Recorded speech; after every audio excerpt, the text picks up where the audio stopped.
Time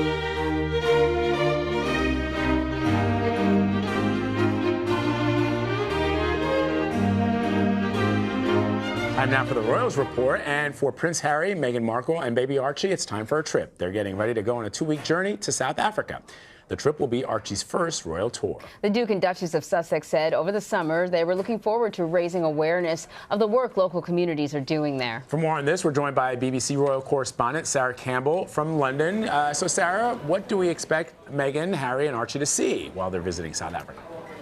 Well, as you say, this is their first royal tour as a family, so quite a big moment. How much Archie's going to be aware of it, bearing in mind he's only a few months old, we don't know. And we also don't know, actually, whether we're going to see pictures of him. The palace haven't made that clear, but clearly the waiting press will be hoping so. It's a fairly packed trip, 10 days. They will arrive in South Africa.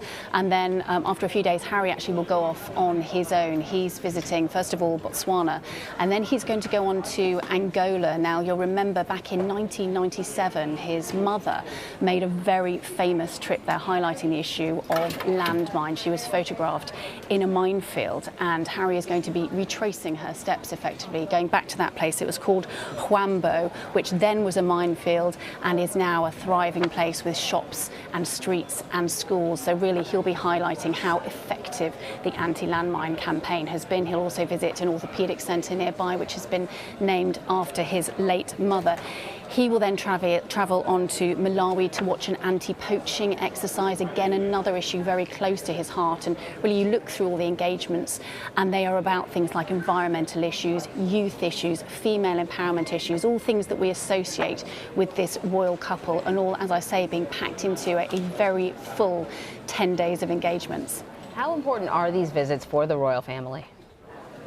Well, when you read the sort of the notes about them, it's always at the invitation of the Foreign and Commonwealth Office, and that kind of gives you a bit of a clue as to their importance. I mean, yes, they're nice kind of photo opportunities with members of the royal family, but essentially, and particularly for Britain, which at the moment is changing its relationship with the European Union, it's very important for Britain to be looking at trading links with other partners, and so trips like this are so important. This kind of idea of soft power, which the royal are very good at. There's going to be a reception with African business leaders with Harry and Meghan, and that preempts a meeting in London in 2020, again with African business leaders coming here. So it's kind of important on all those fronts, but really important on sort of Britain's links with the wider world. Meghan Markle has unveiled her SmartWorks clothing collection, but it's not your average clothing line, Sarah. You were at the launch. What's so special about it? I was at the launch, yes. Meghan came out. This was her first official post-maternity leave engagement, and she came out wearing a white shirt and black trousers, which are part of the collection. Essentially, one of her patronages, one of the charities she's been most involved with, is called SmartWorks. And what it does is it prepares women who've been out of employment for a long time. It gives them interview clothing and interview coaching to give them the confidence to go and get that job that they're after.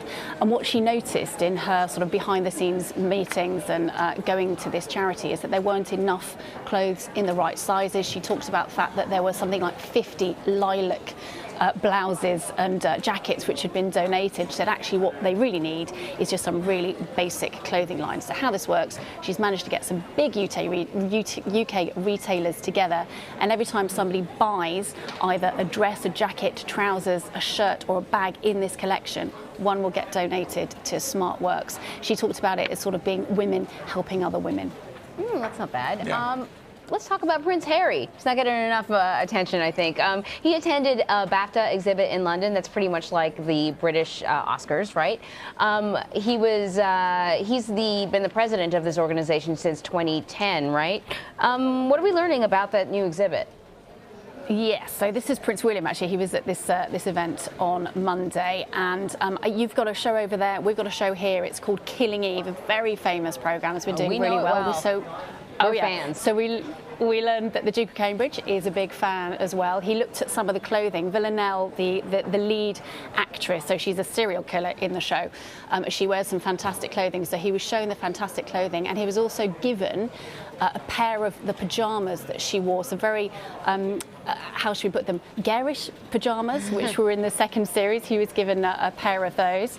And he also met with the creators of a UK show, a kids show called The Clangers, which is very famous over here. I'm not sure whether it's made it across the pond, but he was given a little knitted puppet. Now, clanger over here also means making embarrassing mistakes, and he was quite sweet when he was given this clanger, this little puppet. He said, "I've made enough clangers, so this will go down extremely well." That's good. I feel like he needs 3, though. Yeah. Like, yeah. what's he going to do? He's going to come home and, like, not share it with the kids? Jeez. It's true. All right, Sarah Campbell, as always, we thank you.